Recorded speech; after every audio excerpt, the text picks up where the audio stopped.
Hi, this is Rajiv Kumar Love and I want to welcome you to this video. I have with me my friend Lawrence Fernandez. Lawrence, welcome to this home studio. Thank you.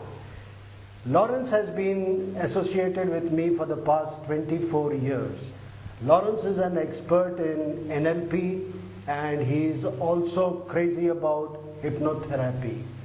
For the past 10-15 years, he has been practicing hypnotherapy and NLP to help people to solve their personal problems.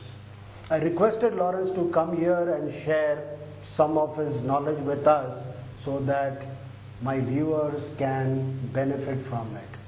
So Lawrence, let's start with a simple question. There is a lot of hype behind NLP. So what exactly is NLP in very simple words? See, NLP is neuro-linguistic programming. Yeah, that we all. So, and going by word, neuro is our five senses. We all the time take in information through our five senses, consciously and unconsciously. All the time it's happening. Now, linguistic is, again, we also communicate. And we communicate with language. That is, right now I'm speaking, I'm using the sound, I'm also using my body as a form of a gesture. So that's an output mode, that's linguistic. And when it comes to programming, all of us are programmed consciously and unconsciously. Just to give an example, now conscious programming is driving as conscious, one has to learn to drive. ABCD is a conscious programming again.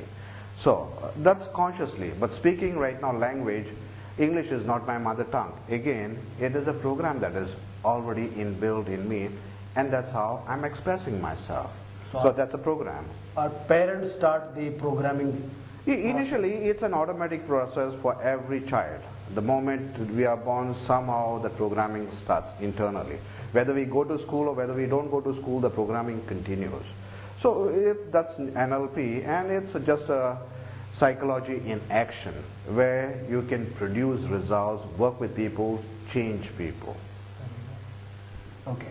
In what situations we can use NLP? What day-to-day situations, everyday situations we can use NLP? Now, if you're asking from a perspective of a layman using NLP, yeah, layman can use NLP to build rapport. Maybe a salesman can build a rapport with his customers, whoever he is meeting, and he can talk at the same level, match the body language of the other person. Trainers can also. Yes, trainers can also do that. So, but on a one-to-one level, definitely one can build a strong rapport. Now, another thing is also there is a meta model. You can collect information. And meta model, one can use it in an everyday process, but one has to be soft and gentle in collecting the data if someone wants to collect data. So the application of NLP is one can use it for collecting data. One can also use NLP in order to communicate in a way that is much more effective. Influence people and persuade people. Yes, that happens. In NLP there are different techniques. Rapport is one. So you can influence people directly and indirectly. Yeah, one very, very specific situation. Yeah. Public speaking. People have this big fear of speaking in public. Yes. So how NLP can help people to overcome this fear of public speaking? Yeah, to start with, I myself had a fear of public speaking. Yeah, in fact, we both were there in this public speaking course, and we were still not able to speak. Not able to speak. So, and I wonder, yeah, of course, but I had a stage fright because I went into a debate and there I wasn't all that good, and I developed a stage fright. Now, coming back to NLP and how it can benefit, of course, if there is a phobia directly related to some event, we can neutralize it by phobia cure, and that is related to public speaking, and that phobia gets neutralized. Okay. But if it's not related to phobia and it's related to something else, some past event that happened much earlier during the formative years, that still continues, and that has to be done differently. So one can't use phobia cure for that. So one regresses them and sees where the problem is and changes the problem. So I can give you an example, simple example. There is this banker who comes for therapy and he says, shortly I'm going to get a promotion and I'll have a team under me. Okay. And I'll have to communicate at least to 10 to 15 of them. And I have a big phobia. All the time I go into a meeting, I understand, I know what to speak, but I'm not able to express myself. Scared. So I said, fine.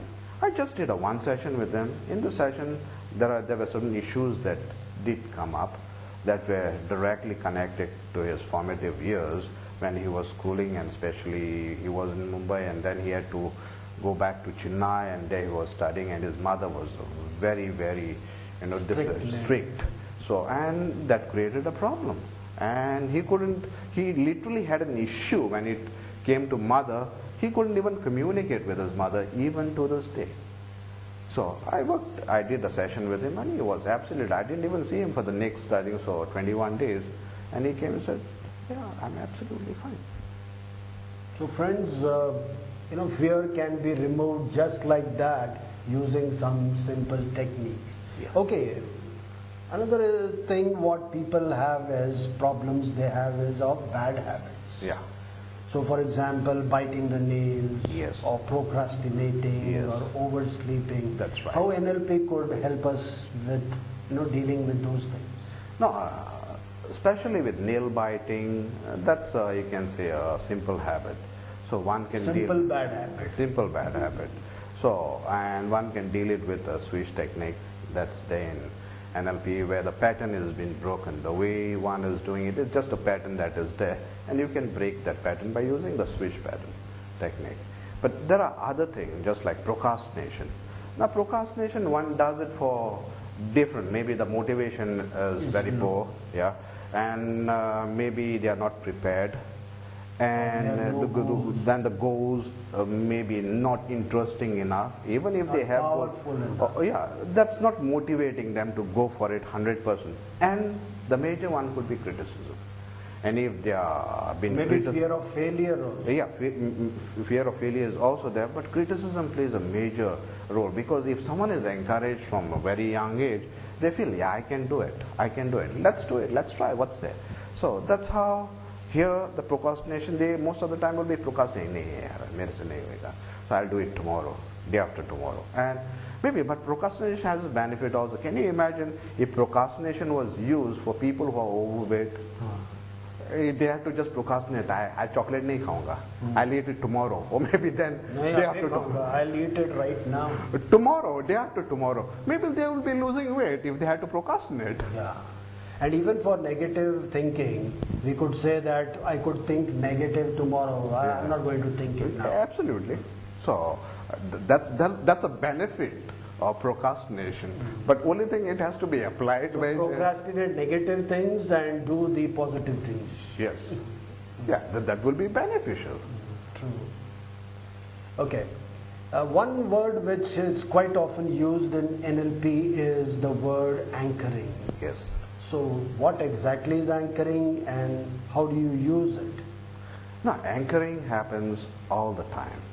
Maybe you are driving a car, you stop the car at the red signal, and it's automatic. So that's an anchor, that's a visual anchor. There are auditory anchors. Auditory anchors are, you listen to the music that is played during the TV serials at the beginning, you immediately know the moment you listen to the music that so-and-so program has begun. So in the same way, that's an auditory. Now there is kinesthetic anchor. It's just like I touch you, when you have a positive feeling, a strong positive feeling in a specific place, and keep on anchoring that. That becomes a positive anchor. Now there are sometimes there are negative anchors also, where I also anchor them in a different place. So that becomes a negative anchor, and which I can use to neutralize them later on. But anchors happen all the time, and I use it all the time in therapy. I see, when we travel by bus and bus is passing a church or a temple, some people will do these things. Yeah, that's right. Why at all that, you see a person whom you don't like or dislike and you don't want to say hello. His face is a visual anchor, and the moment you see that person, you just take a turn Right. or maybe go in a different direction because his face is a visual and you don't want to say hello or hi to that person. Simple. I remember a smell also, you know, that Yeah. particular biscuit smell when I get. I remember my native place where there used to be a bakery. Yeah. I instantly get transported there. Absolutely. You go in a hotel and you just sit at the table and the moment someone is eating something and that itself, you know, you'll get, for that simple you can just imagine a lime, you know, how it tastes and the smell of the lime, the yellowish color of the lime. Automatically people will have a saliva in the Saliva mouth. in the mouth, yeah. That's an anchor. Right. Yeah. Okay. Lawrence, thanks for sharing such good ideas with us, great ideas. Oh, you're welcome. I will invite you once again for you to come and share. It will be a more pleasure knowledge. and it has been a pleasure. So friends, I hope you found some value in the conversation we just had.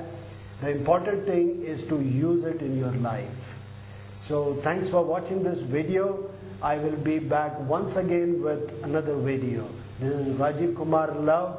Until my next video, take care.